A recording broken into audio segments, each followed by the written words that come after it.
Good morning, Quasar Markets Live. Hope everyone is having a fantastic start to your day. Happy Friday, everybody. Do want to point out before we go any further, keep in mind we will not be on the air Monday. It is MLK Day, and it is the stock exchanges are not open. So we will be off on Monday for the inauguration. So do want to keep that in mind. I have to laugh. The funniest thing I think I saw overnight, can I pull it up here? Or this morning was just sort of you want to talk about the old cover your butt type thing here. I was laughing at the Dow Jones Company, and I'll pull it up here for people to see. They want to talk about hedging your bets here on Market Watch today. The first thing that comes up when you look is that the Dow and the S&P are headed for their worst post-election day performance since Obama's first term, which was 2009. And then following right behind it, we get Dow S&P 500 headed for its best week since the election. So, both are true. I don't want to act like they are not true, but I was just laughing that you want to talk about covering your butt, so to speak, here. You definitely saw that by the Dow Jones Company overnight or this morning. My biggest takeaway that I want to talk about as we head into the morning here and what we could take a look at is first to look at the DXY and see that we've been, and I'm looking at sort of here the hourly chart. And you can see we've been in a pretty tight range here, between about 109 and a quarter and 108.75. So we've been in a fairly tight range here, since, Wednesday. It's giving a little bit of room, I think, for growth. That's why we're seeing crypto move up. We saw gold a little bit. We'll talk more about that. Moved up yesterday, sort of cooling off, unable to break key resistance. But, right now, my first takeaway is that this U.S. dollar has been in a pretty tight trading range, and it seems to pull itself back towards that 109.10 range. So we'll talk more with Stephen Flanagan about that at 10 o'clock, get his comments on it. But that is what I am noticing here in the markets. That combined with the fact that we've had a nice little reliefs here on some of our treasury rates. And we can see that, first of all, the 30-year has come back down to almost, it was just about at 4.8 when I wrote this morning here back around 8 o'clock. You can see it was right at the 4.8 level, has regained a little bit, but nicely has pulled back since trying to challenge 5 again. Here earlier in the week, you can see that 3 straight days of downward movement on US 30-year. Same thing on the 10-year with even a more exaggerated move down after the CPI and PPI data. So again, we're getting a little bit of room to breathe here, in my opinion, a little bit of room for the markets to run. Some of the commodities, you can see my background. I switched over to my crypto background today, since we're going to talk a lot about crypto, and it is leading the market so far this morning. But I do think that gives us some room maybe for a rally today.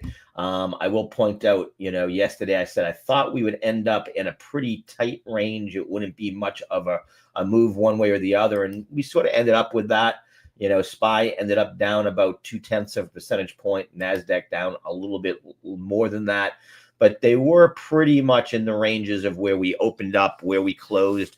Were pretty tight ranges yesterday. So, that's what we saw. A lot of choppiness, a lot of movement up and down. It was a good stock pickers day, but the market wasn't moving all in one way or the other. You can see we are getting a nice little push up here this morning right now, since 8 o'clock. Nice little push up here by the QQQ, broke our first line of key resistance at that 515.88. And now, like I said, we look like we want to get a little bit of a runaway rally here today. So could get some wins, could see some animal spirits come out. We have a lot of expiring options that will be coming up. We could see some short squeezes, right? A lot of people had their fishing line over the side of the boat on the bearish outlook, right? So I do think we could see a little bit of a knee-jerk reaction And what happens there is we're going to see shorts need to cover, right? And people that were wrong all of a sudden move quickly to the other side. So we could see a little bit of a short squeeze, some of that vacuum that we've talked about that is out in the markets. We'll also say nice, strong day by foreign markets. We see that led by the Nikkei. So I guess big beat over in Japan is moving the market up nicely for them today, up almost 1% here. It's been a little bit of a rough week for the Nikkei, but again, nice strong day, up about 0.9 of a percentage point, followed by the stocks, European stocks moving up nicely also this week. You can see that move up over the last 3 or 4 days. We'll talk more again with Mr. Flanagan at 10 about that. Going to ask him, German stocks really moving up since the first of the year without much good economic data to back them, to be honest. So we'll ask him what he thinks about that. And then lastly, China, the Shanghai index up slightly, which is a little interesting because they did release some economic data, sort of gave up their 5% GDP was hit last year, all this stuff, but it shows the markets don't necessarily maybe trust the news out of China right now, because we didn't see that explosive move up like you might have thought you would see on the release of that economic data. So those are what I've seen overnight in those markets. We'll talk a little bit about gold first. We'll get into crypto last because we're going to have a little bit more of an extended look here this morning and talking about it. Gold, as we can see here, and I actually put it on the daily chart, key resistance still that 27.25. Any break above 27.25, and I am definitely looking for a run back up to the all-time high around 27.90. But you can see so far unable to break it. If we look yesterday, we tried a few different times to get across it, but we just can't do it. That 27.25, really tough resistance. It's been really tough resistance here for a while. So it is the key spot to watch here on gold. So we'll see. You know, I will be interested in any kind of pullback here towards that 26.75 might give a buy opportunity here. But that 27.25 definitely still key resistance in play there. Silver still unable to get above 31. Every time it tries to break 31 here, again, we see the same thing. It pulls back. So, and it's looking a little weak here this morning. It broke back below the 50-day MA. We will see if it breaks back below the 200-day MA, but a little bit of weakness here on both of those commodities overnight. Seeing more weakness also as we look at nat gas. You know, it was when I talked about yesterday, right? We keep talking about that 250 spot. I said I was a 450 spot. I was a little nervous yesterday to short at that level. I shouldn't have been. It did exactly what Big Beats talked about, so he has nailed it again. Any kind of run up towards that 450 is a time to sort of short natural gas. You can do that through UNG. And you can see that pullback here. It didn't hit 450, so I do want to say that it got up to about 445 yesterday, but pulled back to 410. So he seems to be nailing it still with that. I was a little nervous. I thought maybe on the third testing of that level, we might see a move to the upside. Ron, gold I use GLD for usually. GLD is what I use personally. The ETF, Spider Gold Trust ETF, is what I tend to use to trade gold. Great question. You know, it's got a ton of liquidity and easily accessible from the brokers that I use. So that is the one that I tend to use, the Spider Gold Trust. There I guess I never really realized I'm such a big fan of the Invesco products or the Spider products, because I use Spider Gold Trust for all those, and then for my SPY indices I use all of the Spider stuff too. So that is the one I use. I will say for foreign things I like MCSI or MSCI, right? MSCI, I did that wrong. I like the MSCI products for that, you know, especially if I'm looking to get access to some of the foreign markets out there, or foreign stock markets more than necessarily currency pairs. I will use those as a proxy for that sometimes. So those are the two companies that I tend to stick with. I will stress to all of our viewers what you want to watch for when you're using these proxies, whether it be an ETF to get access to Bitcoin, an ETF to get access to gold, order some of these things, you want to look for what has the best liquidity. In my opinion, you want to look at those bid and ask prices. The tighter they are, the better it is for you, the better it is for us. So those tend to be what I look for. I tend to stay in those big ones. I don't play on the smaller side there looking for like a better price or anything. It's just a little too risky. I can tell you when I first started sort of trading options during COVID or a little before COVID, I made those mistakes a few times where I would buy options, out of the money that, the market moved in that direction or the stock moved in that direction. But because there was no liquidity within those option channels and option chains, I couldn't sell what had moved up. So you learn that mistake quickly, and you learn to start to stick to the bigger players when it comes, so to speak, into that. So I do see Kramer and the boys talking about best week. So it does look like CNBC staying on the side of this being the best week since, sort of that inauguration pump or the best week in January. So, I think everything seems to be in line to try to get the spirit animals moving, the bulls in the right direction today. Ron, you made that same mistake over time. Yeah, I think we all did. Especially, early in your trading career, you don't realize how much that liquidity matters. That's what's great about Quasar markets, in my opinion. I can talk about the 10 to 15 different educators that we've had on that all talk about that, right? From the Prosper Trading guys, Scott Bauer and Charlie Moon and Mike Shore, to Jeremy Vreeland and Matthew Tuttle from Bullish Bears and Tuttle Capital. Stephen Flanagan talks about that all the time.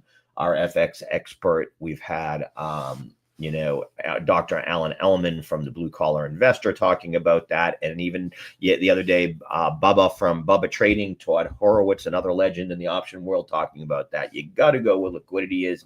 So important to do that. Okay, let's start to talk a little bit about the cryptocurrency. I do want to get into it fairly quickly and get through it so we can be looking at the market before it opens. But there are a lot of things I want to point out here. Bitcoin made a nice move here. I did mention that I did sell off a little bit yesterday at 101 yesterday. Looked like it was going to pull back, but I'll tell you what, it hit that 50-day MA at 97 and change and pushed right back up. Gave me no chance to get a re-entry here towards that 95 I was looking at. It's okay. Doesn't worry me. Sometimes no trade is the trade, right? So, now what I'm looking at is, can we break above here, this 102? And then you really would be looking for a continuation play up towards the 108 area. So, when it comes to Bitcoin today, that's what I'm looking at. I do think we could see some explosive move here on Bitcoin in the next 48 hours. I'll bring up some of the reasons here. It has to do with the perpetual futures. I'm going to bring over a different screen here for us and bring up from Quasar Markets, one of our partners, CoinGlass, and show some of their data here. But the reason I'm saying that is, first thing I'm looking at is open interest and volume. It is the amount of money right now in the perpetual future business here in the world of crypto. And we can see that it is up about 5% here and up right around, I'm going to lower this time frame so that you can get a better look here. And we can see here that we're sitting right below, just below $150 billion when it comes into that level. And that's when you got to start to be nervous. What it means is there's a lot of money built up on both the shorts and the longs here right now. We can get a better look at that. Hold on one second. I'll get us over to that. I just added an extra step here I didn't need to do. And we can sort of see that a little better here. And you can see this liquidation heat map, which shows you where liquidations will send things flying. And it's pretty high on both sides. You can't blow that up much bigger to show you. Unfortunately, this is on Binance. But you can see there is right now, if we move just a little bit further north, and I would say it probably would be towards about that. Let me see here what I'm looking at. 102,500 If we break above that level, we could see a lot of liquidations move us. Most of the liquidations we've seen here, and you can see they show you real-time liquidations. If it's in red, that means it was shorts. If it's in green, it means it was long. We're seeing most of those over the last couple of hours have been short liquidation. So we could see a little bit of a short squeeze today. That's why like I said, I'm not looking to short at this level here. I will hold. I'll be patient. Breakout above 102.5. I might get in for a quick scalp to the upside. Rejection at that level, and I see some liquidations move. I'll be nimble and maybe short it to the downside. I mentioned yesterday, though, I wasn't looking yesterday to short. Today I could be, because we are seeing this big buildup of open interest across the Bitcoin futures, perpetual futures market, and that can lead to some explosive moves. So those are the things I'm taking a look at this morning on Bitcoin, and why I said today could be, or the next 48 hours, I think we're going to see some explosive move here. Liquidations last night were about 2 to 1 to the short side. We had just short of about 100 million in liquidations, and I think 67% of those were short liquidations. The other 33% were long liquidations. So, we see that. I also want to point out what has me a little bit nervous here. Or I'm not so much nervous, but what I'm keeping my eyes on here in the market is, I talked about it yesterday, right? Total market cap 3. So total 3, for those of you that use TradingView, is the alt, and it's the true alts. It doesn't include Bitcoin. It doesn't include Ethereum. It includes all coins outside of those two. And what we can see here is we're getting up to what is sort of historical resistance. The first level of resistance we're approaching right now is that 1.1 trillion area I talked about yesterday. That's the first level. I want to see what happens when it hits it. And what has me a little bit on edge, so to speak, this morning about that is the biggest pumpers so far overnight in the crypto side have been the meme coins. And when we see that, a lot of times it's the last rotation. Bitcoin pumps first, followed by Ethereum and the large market cap, Solana, Chainlink, Ripple, those things. And then lastly, we tend to see the meme coins pump, and we see Doge up almost 10%, Pepe over 10%, Shiba over 10%. So when I see that, I start to get, my spidey senses, so to speak, start to get a little bit going, and I start to say, okay, I got to start watching what's going on, keeping a close eye today on liquidations, a close eye on that open interest on all of these. As they start to move, you want to be nimble and be ahead of it. If I see a big move up in an open interest today, and a big move to the north side on the long shorts, I would be looking to short at that time. So that's what I'm looking at so far on the crypto side. But you got it, like I said, you got to be a little bit nimble today, because we could see liquidation, short squeeze, give us a push up. On a Friday, we still have a lot. The last sort of domino will be the CME futures that close this afternoon. I do point out all crypto, perpetual futures, or not perpetual futures, but all crypto options and futures that are traded on the crypto sites. So your Bybits and DYDX and all that, they settled already. They settle on UTC time. So they settled overnight. So the last part of that is CME, which does have a lot of futures ending today. So we'll keep an eye. We are about 12 minutes from open. We'll point out, like I said, looking today to open up definitely to the green side. Yesterday we were about, I think, 76 to the upside of advanced decline before open. Today we're at 2,500 to the north side on advanced decline. Again, those that don't know, this means right now there are about 2,500 more stocks that are trading to the positive side than the negative side so far. In the pre-market, that will jump significantly at the open. So we'll keep an eye there. And our tick, which is the by minute, people buying or selling, seeing it on the green there, tick to the green also. VIX continuing to come down here, 1582, not all the way to the level where I would be looking to buy some more volatility as a hedge. Again, if that gets down into my green zone here, which starts right around 1494, that is sort of when I start to look at the VIX. I do think today, again, mostly a market-wide move to the upside. It's not like yesterday where we could really see when we looked at these spider indices, right? These ones that have the X's in front of them on my watch list are the 11 spider funds that cover the SPY, the 11 sectors of the SPY. And we can see that in general, most of them to the green. There are a few starting with energy, utilities, and the healthcare that are down, but they are very, they're almost neutral. They're not down very much. And we're led to the upside so far. Technology leading the day up 1.77%. And we see nice moves up by industrial and consumer discretionary, along with retail. Retail seems to be a winner so far this morning. We'll point out so far winners. I can pull that up right here again.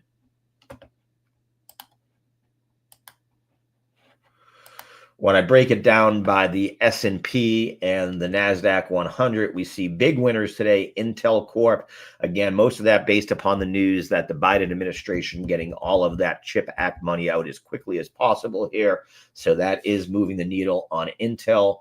We do see MicroStrategy up there moving nicely again here. We know, again, basically based on the crypto market moving up and Bitcoin moving up. United Rentals moving up. Some of the banks that are reported later than the others, Truist moving to the upside here today. And we see the other one that's been moving up nicely over the last few days has been AMAT, A-M-A-T. They supply these chip manufacturers with some of their materials, what we call a channel check here. And you can see the explosive move up this has been making as TSM first and others had some of their earnings reports. A lot of talk about the move there. You can see how AMAT has been moving up significantly here to the upside. Where's the rest? Moving to the downside, those of you that are looking for maybe buying the dip opportunities today, although it does look like JB Hunt has already, that maybe already passed here. You can see it's jumped up. But after they reported earnings late yesterday, JB Hunt got hit pretty hard, dropped down, 6% here. It had moved down even further. It was down almost 8% at one point before pulling back a little bit. And they pointed to, basically, the best way to put it is while they had an okay quarter, they did miss street expectations on profit, and they gave sort of softer than expected guidance.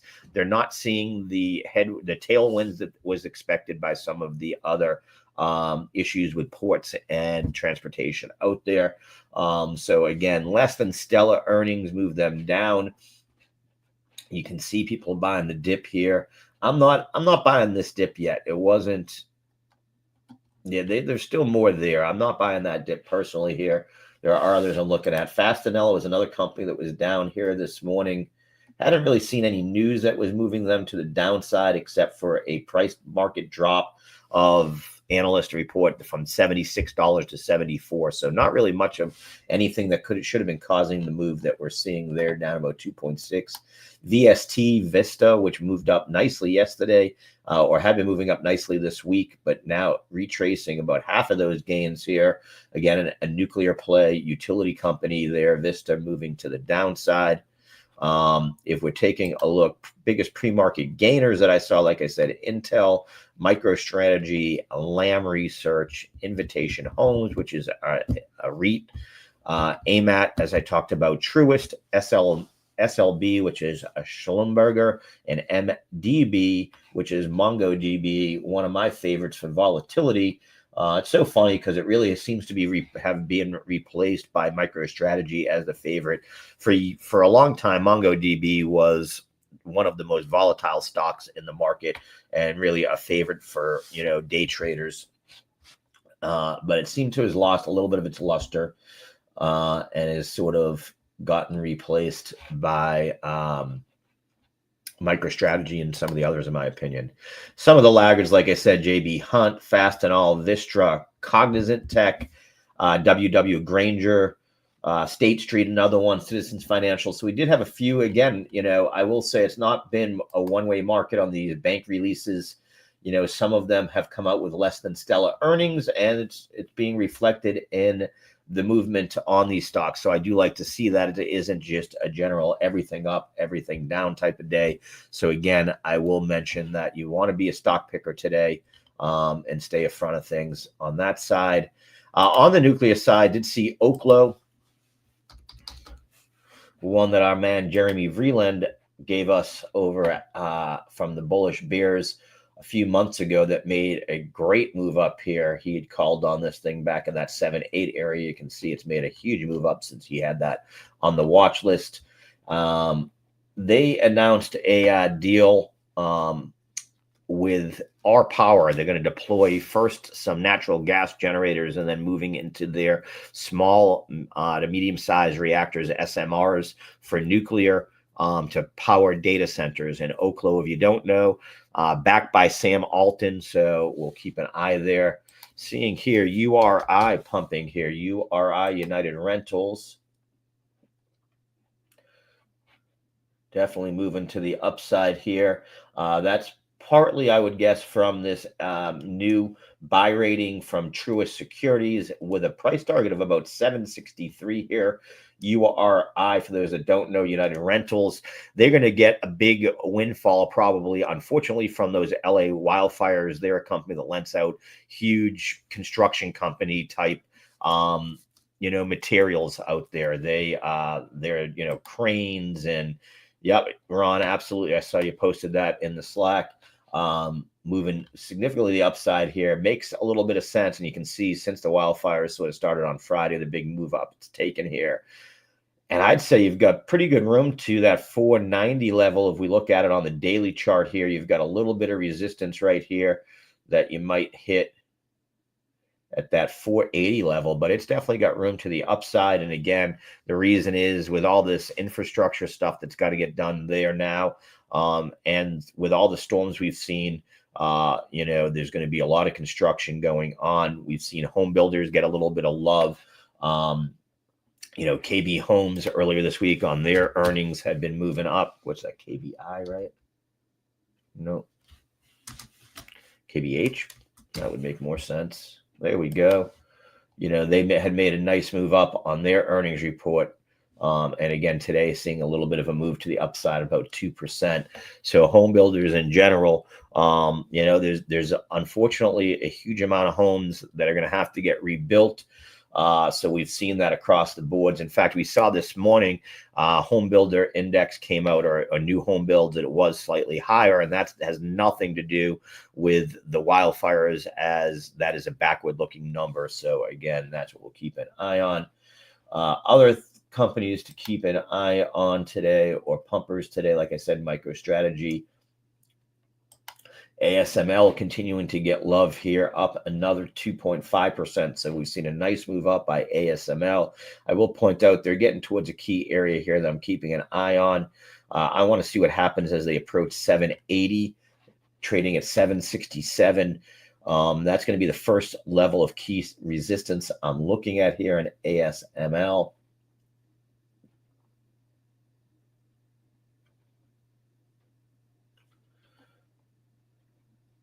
I was looking here. We did have a bunch of pumpers starting so far this morning. Nuke took off this morning. NUKK has pulled back a little bit since then. Interesting one for you, the people that like to day trade scalp, because just regained the VWAP here, sitting at 34.33, 34.21. It's an interesting one here. It has room to move back up to that 37 level for sure. NUKK looks like it's in play here this morning. Also GCTC, another one that pumped pre-market hours, looking to regain right here some strength. If we can break the VWAP here at about 9 cents here, this one gets interesting too. So we definitely do have a decent amount of pumpers here this morning to keep your eye on.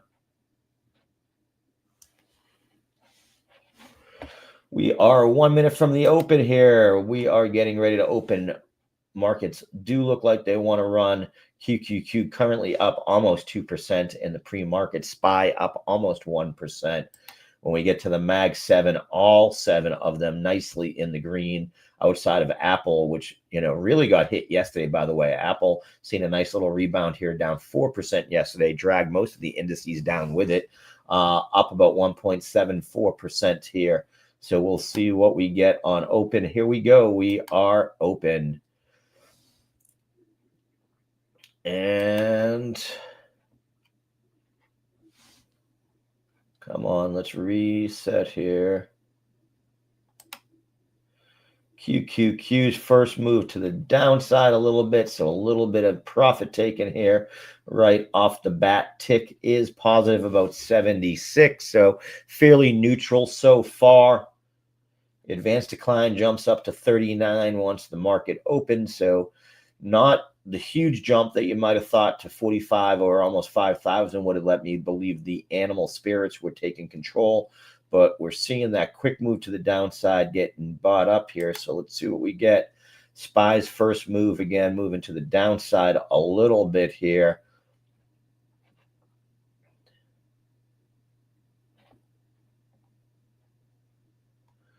Bitcoin holding up at 1025 so far.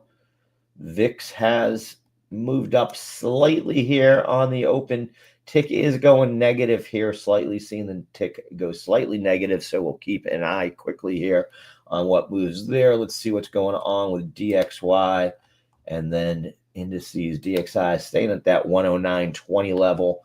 First few moves here, though, at 830 to the downside so far on DXY. But again, that would give us a little bit more breathing room, although we are seeing, while the 10-year and the 30-year are down from where they were yesterday, they are, you can see here, since about 9 o'clock, moving back to the upside. So those treasuries, tough to keep down so far. Tick is holding up so far. Mag 7, what do we have here? NVIDIA, let's keep an eye on NVIDIA. What is it doing? Moving to the downside. I am still in a long position on NVIDIA here.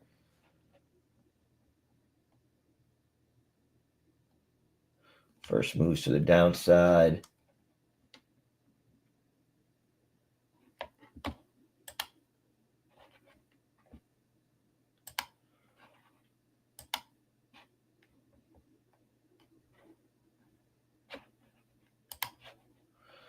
Move over to my market stuff. You can see Nuke running here. Nuke still running here. 35.65, trying to move to the upside. Watch out as it enters that 37.80 area. Anybody that's in NUKK, I'd be watching out as it approaches the high of pre-market. If it breaks this area, though, it will run. It's at 37.35, trying to run to the upside. Another runner here starting this morning versus VS. Oh, that's quickly getting sold down. Another runner here this morning, one that we like, Seals SQ here in Quasar Markets. We've been over this one a few times. Right at key resistance here. Any kind of break above 450 here, 550 here, excuse me, gives you a spot on Seals Q here. Seals Q, keep an eye on that.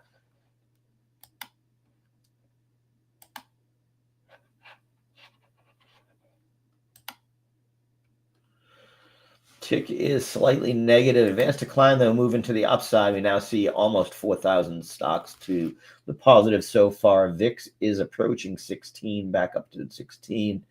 We are seeing still a little bit of a pullback across QQQ, and we're seeing that across a decent amount of the mag here. Was up slightly more as we were at open, and pulling back here since the open. We see NVIDIA a little bit of a drop down.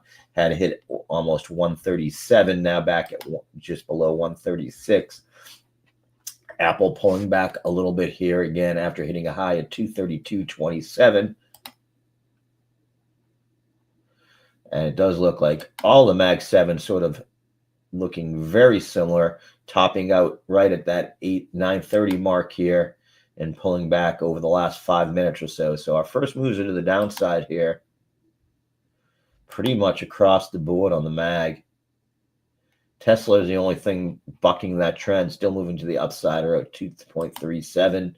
I do want to point out we had the two space companies, Blue Origin and SpaceX, both had launches yesterday. Both considered to be successes, while there were hiccups with both of them. The SpaceX had to blow up its actual rocket in space, but successfully regained the launching rocket again for now, I think the third time. So kind of cool to see that. They caught that module, but they had some issues how to blow it up in space. If any of you saw that, it was very cool to look at on social media. We saw a few of videos on that. Okay, we seem to be kind of catching our breath here. Let's see if we can get a move to the upside. Still negative slightly on the tick. QQQ back down now, only up 1.5%, had been pushing 2% before the market. Bitcoin's what seems to be the winner, trying to break above 103 here. You could see a run here on Bitcoin. Definitely in the area here. If it gets, oh, there it goes. Bitcoin's going to start to run here. 103, trying to break 103. We definitely have room up to about 105 here on any kind of move to the upside. There isn't a lot of discovery in that area. I will point that out. You've got a little bit of resistance right at 104 and then 105, but not a lot. We haven't spent a lot of time in that area. So trying to get a breakaway. It looks like it wants to 103.1 here, making a break to the upside. Look for Bitcoin trying to run here. QQQ starting to get. So here we go. We're seeing advanced decline pick up. We're seeing the tick still negative though, but we see advanced decline approaching now that broke that 3750 handle. Bitcoin still above 103.1 here, trying to run. Gold getting hit a little bit here, might move back below the 27 handle. So crypto definitely the main winner so far this morning. And man, that total market cap moving up. I want to take a look here, pull back up CoinGlass. Let's see what we've got going on.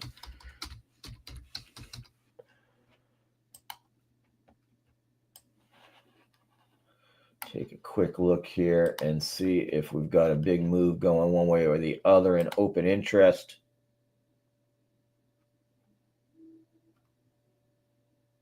It is moving to the upside. We now see up 5.33. It was not up that high earlier, so we are moving to the upside. Let's drag this down into a much shorter time frame here. We can see it building here. What is our short, long and shorts?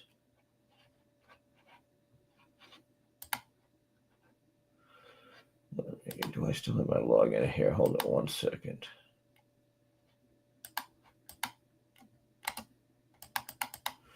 I gotta get that straightened out. I'm gonna get my login back there.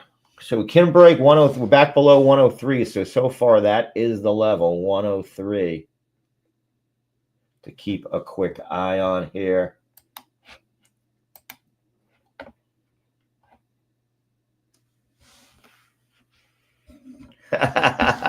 Hey, Zora, hope you're having a good day. Thanks. Look like a sportscaster today. That's because I'm looking away from my mic as I talk a little bit. I got to get it moved over here. I moved things around last night as I was doing some homework for today. Oh, yeah. Everybody thinks I'm a sportscaster today. That was my calling. I should have been. I should be the voice. Johnny, I'm a Boston guy. So Johnny Most in the Celtics was my hero growing up. I would listen every day. There wasn't a more jaded figure that to listen to. Tick is now going positive here. So let's go. Let's get a run going here across the markets. We are trying, but we can't seem to get a breakaway yet. Can't seem to get a breakaway every time we try to break to a high. In fact, we're breaking to a low of the day on QQQ here. So it is a little tough to keep it moving here.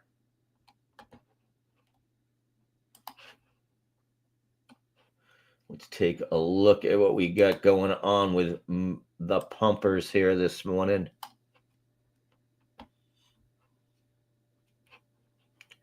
Let's stick to the big boys to start off with here and see what we got going on. I will say TGL, keep an eye on Treasure Global, guys. Treasure Global is pumping here. I'm wondering, because I almost fell for it. I was wondering if that TGL, has anyone watched Tiger Woods and Rory McIlroy's new golf league there? That's kind of cool. This indoor golf simulator things that they built that is just amazing. If you haven't looked at it, take a look at it. I think people are thinking that that's what that stock is because it seems to be moving up. I've noticed every day after announcements from that TGL, which is the golf company, but it is not the same company. So I do wonder if people are missing out there. Again, Intel, the big leader so far today, up 6.86%. MicroStrategy up 5.36%. But those have sort of topped out. So we're not seeing a lot of run by the early pre-market movers. Those have all been sitting about the same level. Let's move into here and get more into some of the smaller market cap coins and see what is moving. As I said, TGL, which is Treasure Global, moving up nicely here this morning. You can see broke through VWAP here. Any move above that 36 cents here, you could follow. Definitely look for a run here out of Treasure Global. Definitely in play here. Has a nice looking chart. You can see rebroke VWAP. If we re-challenge, what I'd be looking at here is, can we retest VWAP around 33 cents? If we do, and then move back to the upside on a move then back above 34 cents, would definitely be interested there. So again, Treasure Global looking here to see if we get a retest of that VWAP, which it looks like it's trying to do here, and a bounce up. Move to the two. Well, let's see. It's trying here. Here you go. I would like it here. Now, if it breaks back above that 36 cents, I would be a buyer here on a quick scalp on Treasure Global. First target would be that 39 cents. So about a 10% move to the upside here. One to keep an eye on. VS Versus. That one's sort of moving to the downside, though, here. Not really giving you what you want to look at here. Nuke, which Ron brought to us earlier this morning. It is pulling back. It lost it. And you can see what I'm talking about. What I was just mentioning on that other chart. I'll show you here what I'm talking about. I know it's a little hard to see here, but let me pull off my Super Guppy. Be a little easier to see. What I'm looking at here is this purple line is VWAP. Those that don't know, VWAP is the volume weighted average price that it's trading at. Used a lot by electronic traders. Algorithms use it a lot. It's when they buy and sell based on the average price for the day. And what you can see is once it broke through VWAP here at 33, you saw an explosive move up to 37. It's given them up. That's why these are for scalpers. These are not ones for long-term trades, but you can see how it's trying to move here. Trying to break back through VWAP here again. So this is an interesting one in play, definitely. NUKK is definitely in play this morning.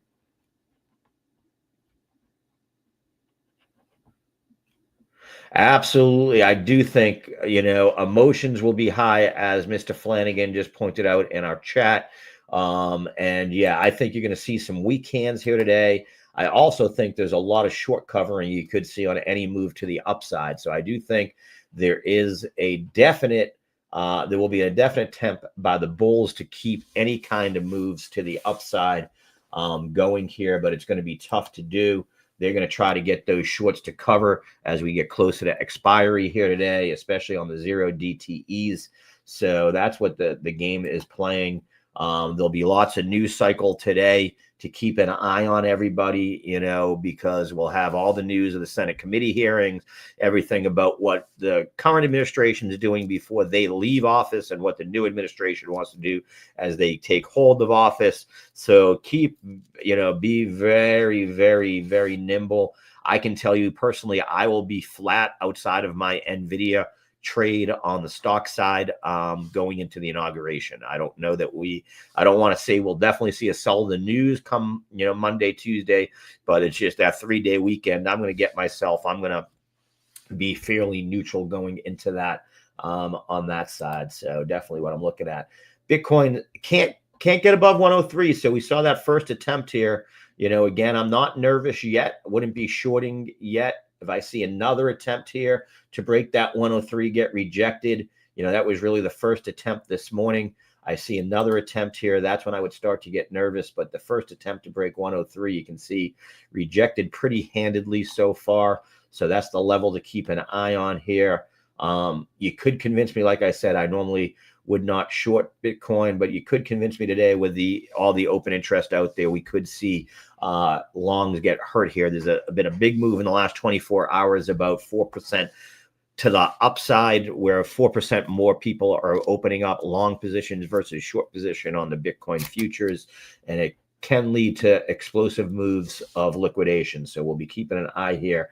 What we'll watch for, do people get too optimistic? What we know in Bitcoin and in crypto in general, with those perpetual futures, what happens is people start to get a little giddy and start to get even more and more ambitious and move their positions from 2, 3, 4% leverage to up to 100% leveraged. We do not recommend that. We don't trade with leverage here above 5%. So we don't recommend that at all. But that's what we tend to see, and that's what causes these moves. Gold, again, I really like gold on a move above 27.25, as I've pointed out. Any move above that, I think, is a buy area on gold. Again, though, one like Bitcoin right now, where you could be looking to short it again for a move back towards that 2650 level. That's the trading range we've seen on it. Let's see what's going on with the mag. Come on, NVIDIA. Keep going here. NVIDIA looking to try to break out. You can see just hit high of the day, almost at 137. That's the first line of resistance we've seen. Apple pulling back a little bit here this morning on the open. So nice move up in the pre-market, but getting sold off a little bit here pretty hard. We'll see if it continues. All 7 of the Mag 7, though, still opening up to the upside. And what we do see is we are in that spirit animal world, right? We see all 11 sectors of the Spider Select moving to the upside. So this is where we could see a run here, everybody. Let's see what happens over the next 15 minutes or so. Do we see a continued move to the upside? We see advanced decline has now moved back above that 4,000 level. We see the tick is now above 227. So markets continuing to move to the upside.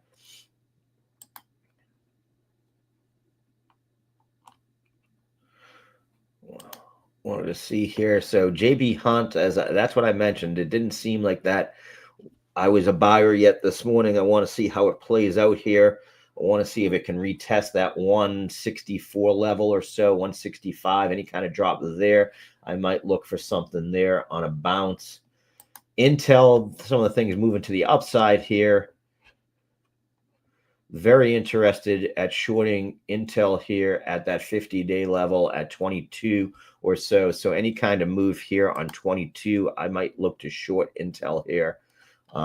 Again, we've just seen these mean reversion has been the big trades.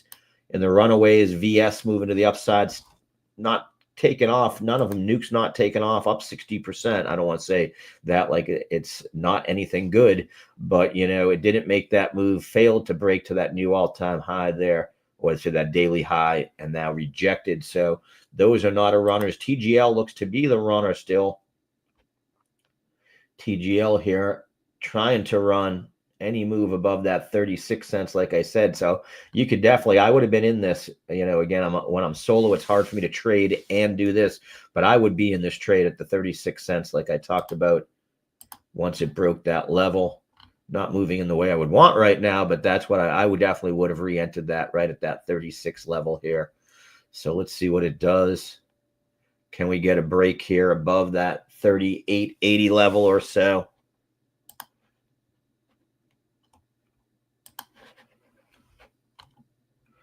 Struggling. Volume's coming down a little bit. Would like to see a little bit more volume come in. That would give us the strength you need to make that move. It's fighting pretty hard, though. This is looking pretty good so far.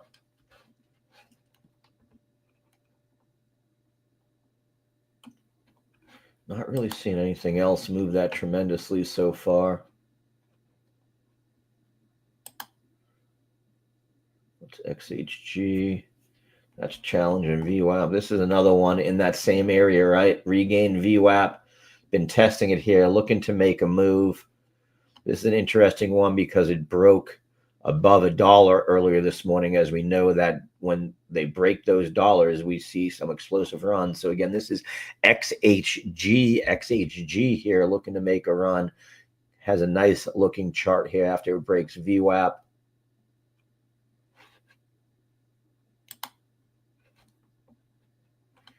TGL not holding up as well here, as you can see. VWAP still giving it some good support here. Now it just lost it, as I said that. Figures. I would still be in this, though. I would have my stop loss would be down here in that 30-cent range. Like I said, I would have been playing for a run towards that 36. Not looking so good so far. Let me take a quick look here at what the headlines are off of Twitter this morning.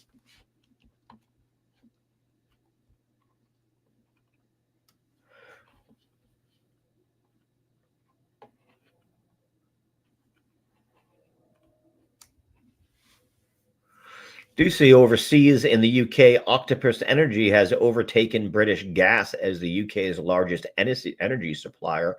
That's a little interesting here. U.S. industrial production rose in December by more than forecast, helped by a pickup in factory output. So a little bit, our latest economic data to come out today was U.S. industrial production. It did beat expectations slightly.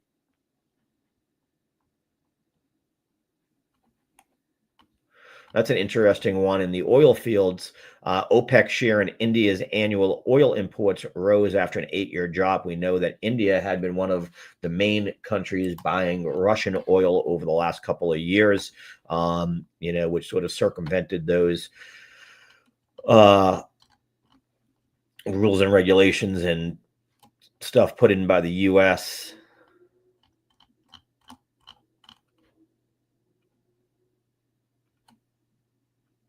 Just seeing if anything else hitting here. Not seeing much else. U.S. housing starts, as I talked about, did outpace the forecast, and that has nothing to do with the wildfires. That's a backward-looking number, so keep that in mind. Seeing that the CFO of FedEx just bought some stock. We love insider buying here. FDX, FedEx. Take a look at that chart here.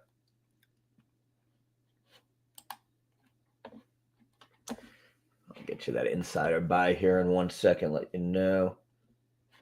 Although we're also seeing FedEx had lowered its price target. BNP lowered its price target on FedEx from $250 to $230, trading right now at $276. But we do see that CFO John Dietrich bought a little over $250,000 worth of FedEx on January 7th at an average price of $273.98. And he owns about 9,000 shares. He bought 1,000. So CFO of FedEx definitely thinks that its stock is poised for a buy. That's usually a good sign. It is right around that 200-day MA, which is, again, not a bad time for accumulation. I can't argue with that point. I might have to look at that for sort of my retirement accounts and some of the other things here. This might be a good time for FedEx at this 200-day MA.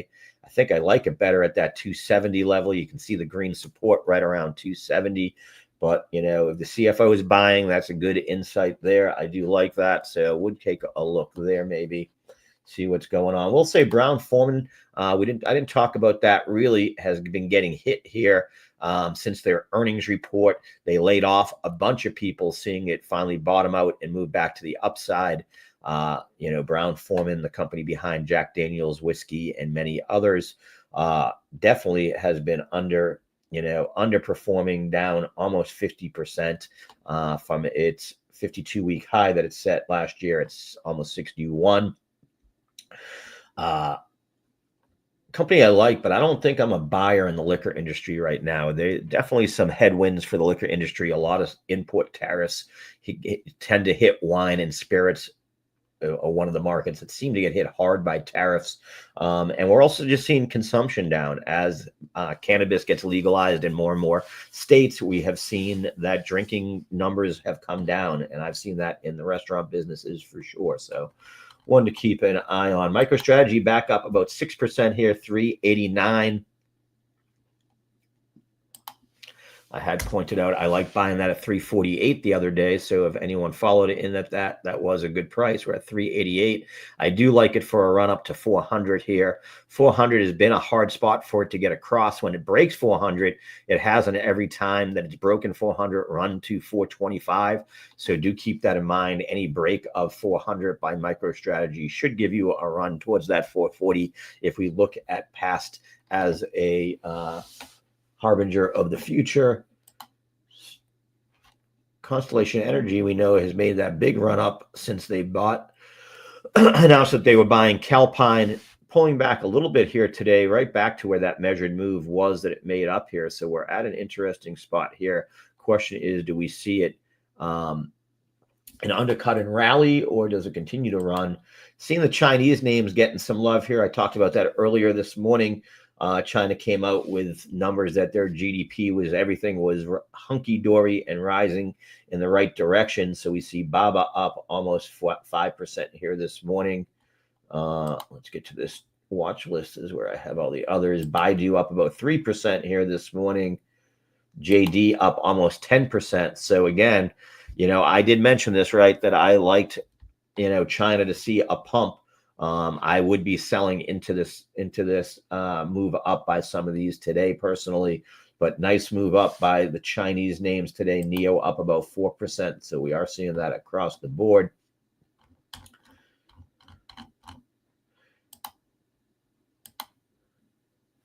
We are seeing that selling, though. We're seeing selling every time we're moving up so far by QQQ and SPY. We're seeing QQQ up about 8, almost 0.9 of a percentage point, holding its gains, whereas the NASDAQ is only up 1.4% after getting up towards 523 early today, now back at around that 520 area. Ron, you have a great weekend, my friend. We will see you on Monday. Oh, no, we won't. We'll see you on Tuesday. As I said earlier, those that have just tuned in, we will not be on the air Monday. Markets are closed for the holiday. We'll be watching the inauguration with everybody else and enjoying a long weekend and watching, since I am now an Ohio State fan, since I live in Ohio, I have to be. It's a rule. If you move into the state, you immediately have to buy a Buckeyes jersey or they kick you out. And get rid of anything that is Michigan blue, and you're not even allowed to use that word up here. So I will be rooting for Ohio State. They are always root against Notre Dame anyways as a Boston College fan, so it makes it easy this time. I do see my man Stephen Flanagan has joined in. I'm going to bring him in here a little bit early. Let's get him on the screen. Mr. Flanagan, how are you doing this morning? I'm doing great, Howard. Another great trading day ahead. And I'm going to have to take the other side of that Ohio State. Oh, yeah, you figures. You one of the Subway Notre Dame fans, well, New Yorker, Yankees. It makes sense. We're on the opposite side of all sports, I think. There we go. Flanagan Irish. I guess it's got to stick. Yeah. And I will have to tell you, Mr. Flanagan, I did storm the field when David Gordon made that famous kick against Notre Dame and that upset when they were number one back, now 20 some odd years ago. But I was at that game with my father and a couple of my best friends, and we did storm the field, jumped into the arms with a kid who I played high school football with in Peabody, Mass, Mike Panos, who had been playing for BC at the time. What a day. What a day.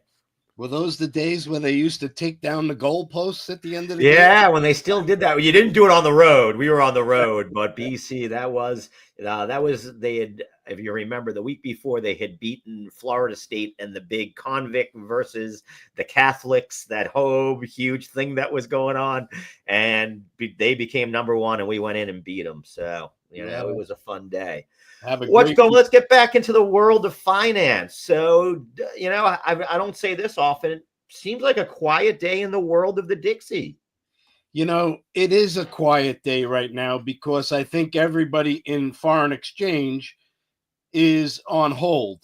We have a 3-day weekend, a lot of risk, and then, of course, the inauguration on Monday. Do we hear in the inauguration tariffs? In that regard, I'm very surprised that we didn't see a little bit more of a dollar sell-off leading into the weekend. You had a very minimal decline take profits, and the king dollar has quickly resumed its standing again.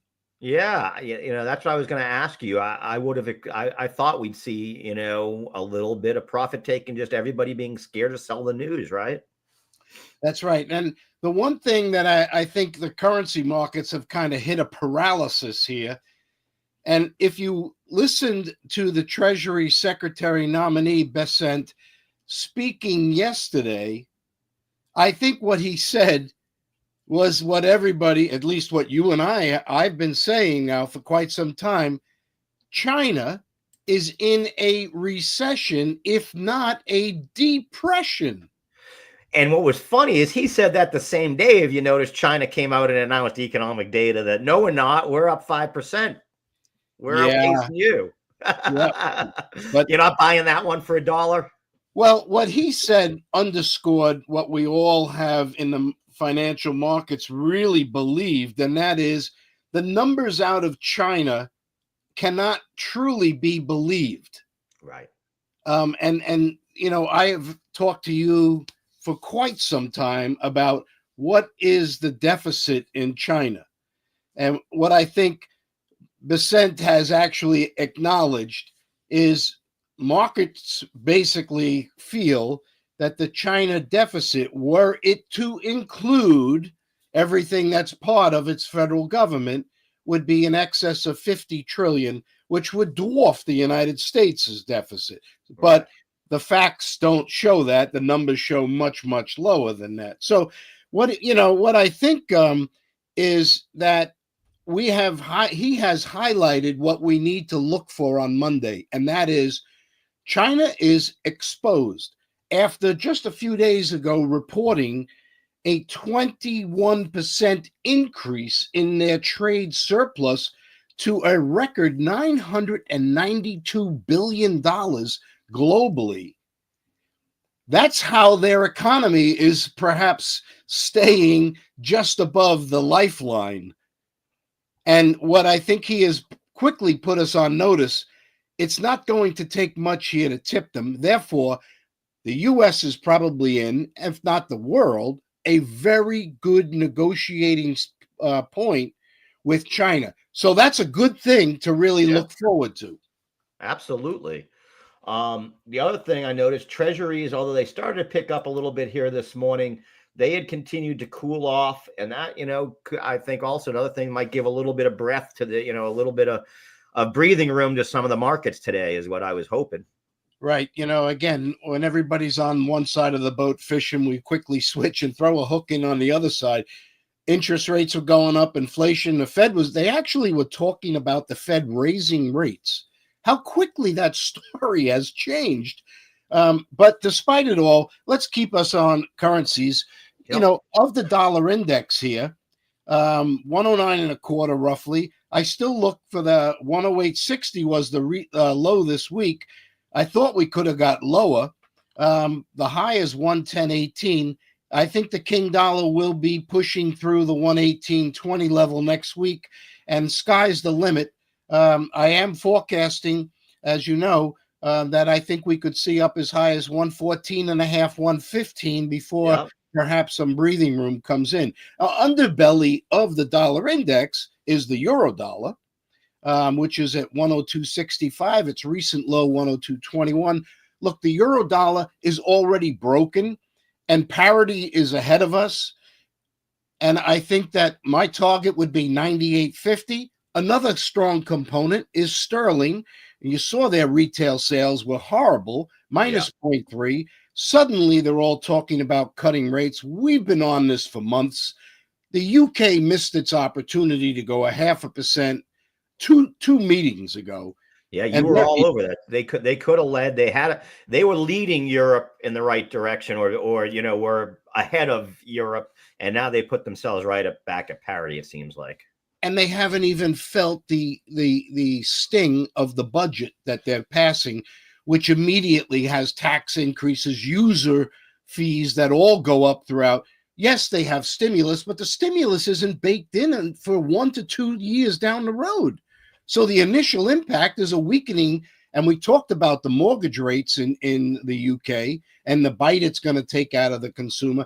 Not a good place right now. They're also going to have to get on the cutting bandwagon. And this Yeah. is why the King dollar will surge in the rest of January and probably into February before we get some sort of a settling that goes on.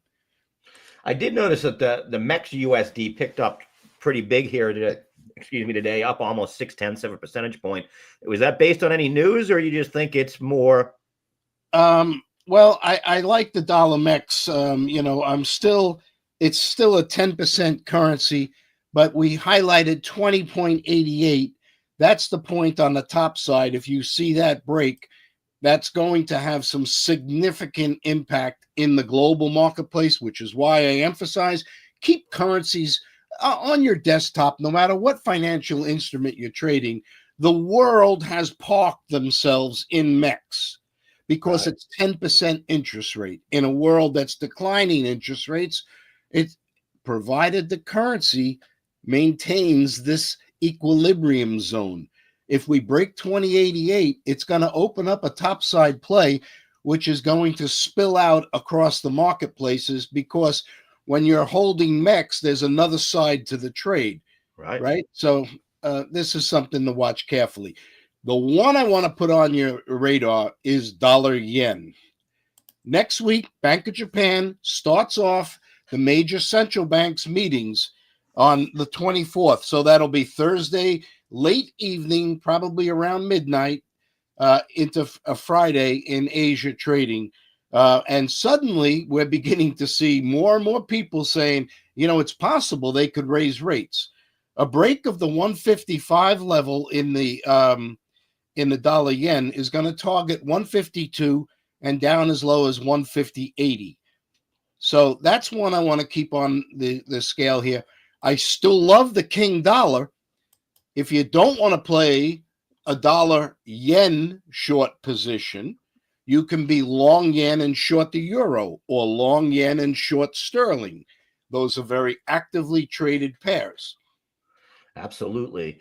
And you can see it also, the nice thing there is, again, when we talk risk reward, you can see that 158.37 has been resistance like a brick wall for the last, going back to December 19th. So a full month.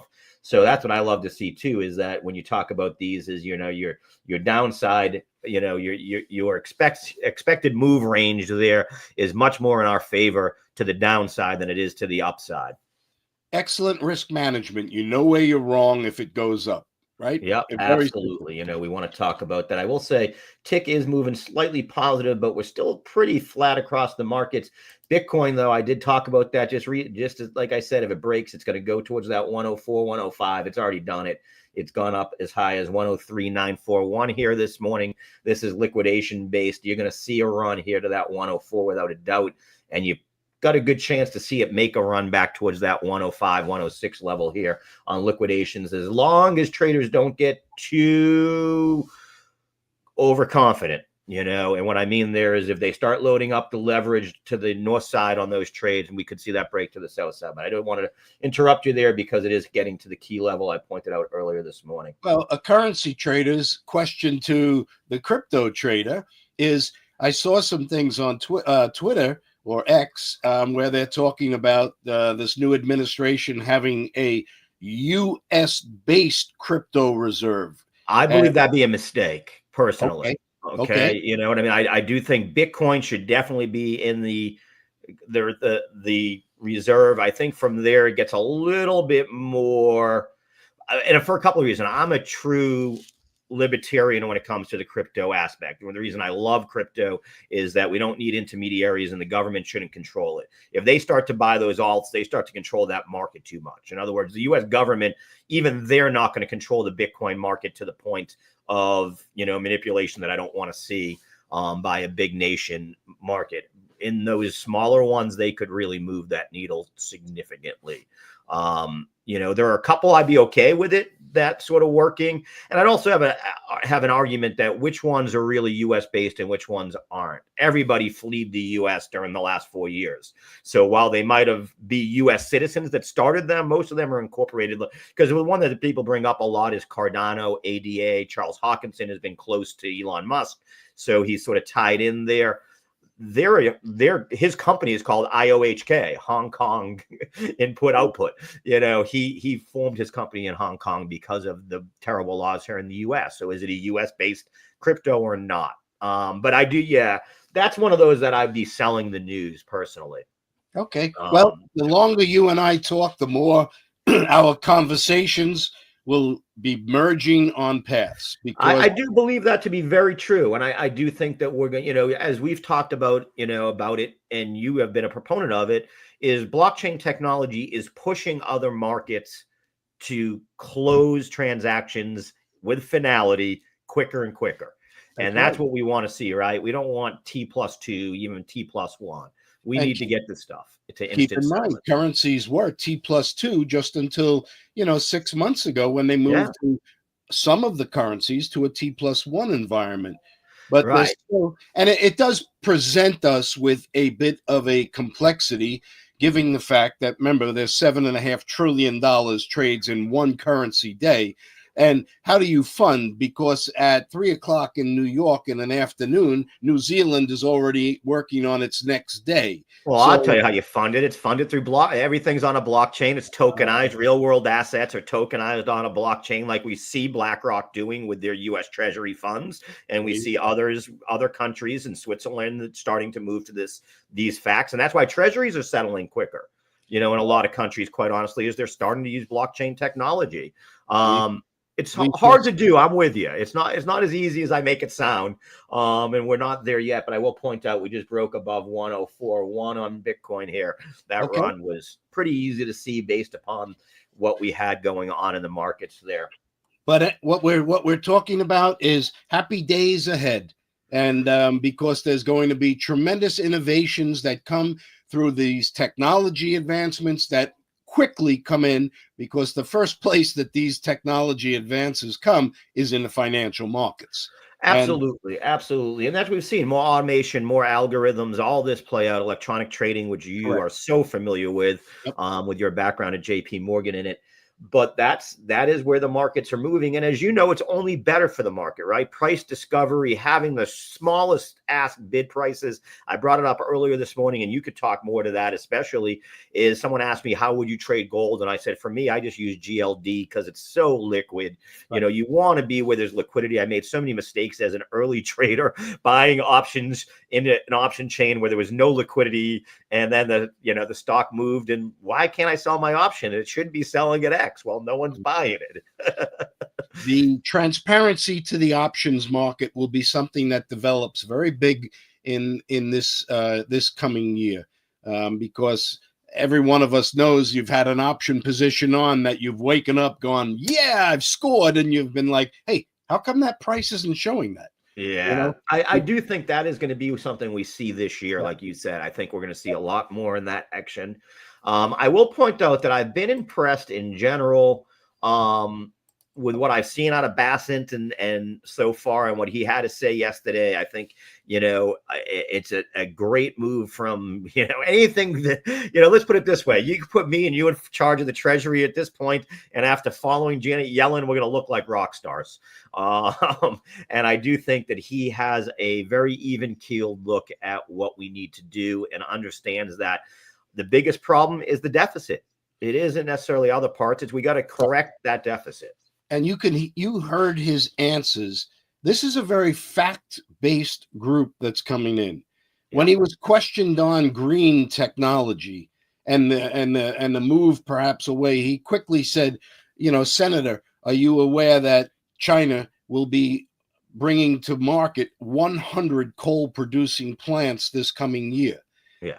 So the whole thing is very fact-based. Nobody's looking for these, you're going to ruin the world. That's not where this is going. And that's why the market's pausing. Watch next week. The king dollar is fighting against long-term held views of dollar bearishness. I Right. think that that's all going to break out. We've talked about, look at the chart, look at the quickness of this move up, really since November, end of November. The market is not well positioned here at all in the dollar aspect. Take Right. then into account the weakening economies in the globe and the strengthening economy in the US.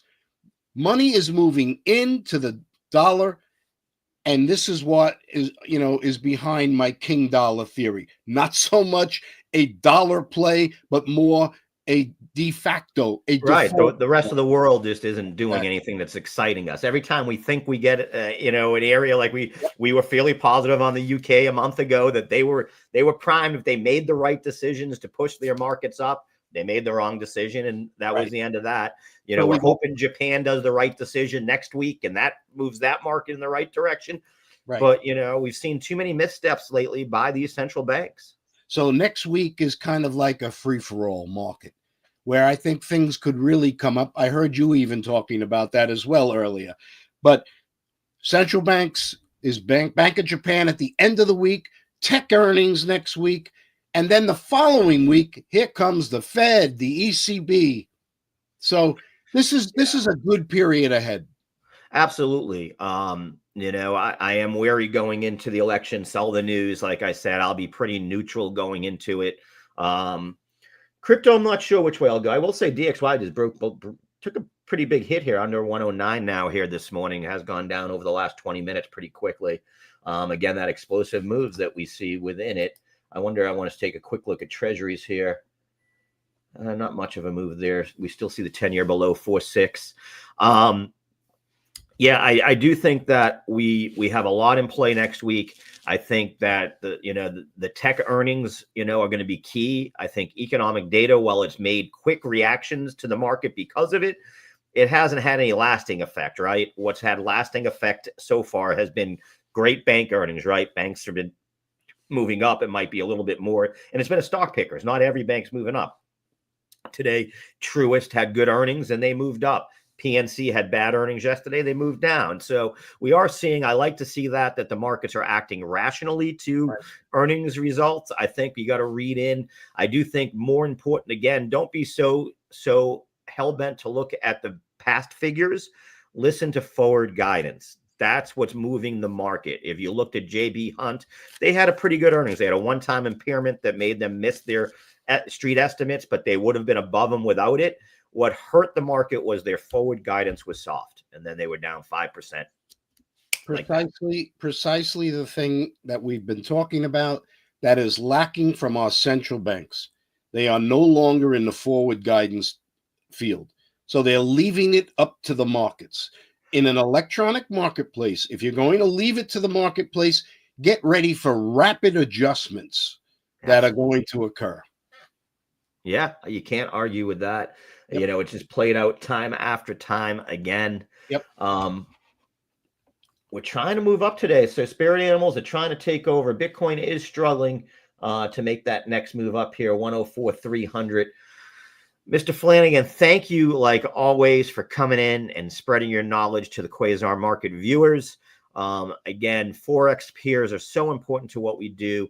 And you bring so much light into what we should be looking for there, and we appreciate that. Have a fantastic weekend.